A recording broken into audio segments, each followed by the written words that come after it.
প্রথমে আমরা ইনভার্সের কাজ করব, তবে আমরা একটা কাজ করতে পারি যে প্রত্যেকের ভিতরে গুণ চিহ্ন এবং প্রত্যেকের উপর রুট আছে, তাহলে আমরা একটা রুট করে দেই।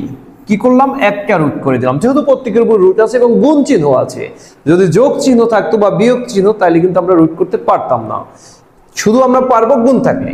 এবার এইটুকুর কাজ আগে করব, তার মানে 1/x, এখানে হচ্ছে ওয়াই, এরপরে এই গুণ চিহ্ন 1/y, এখানে হচ্ছে কি এই জেড, এরপরে গুণ চিহ্ন 1/z, এরপরে হচ্ছে কি এক্স।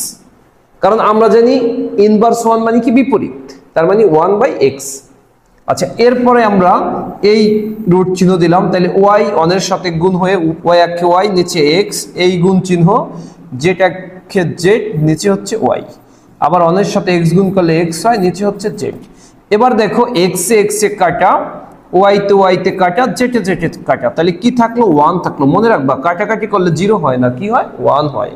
তাহলে 1 কে রুট করলে আমাদের কি হয়? 1ই হয়। তাহলে আমাদের অ্যান্সার কি? 1।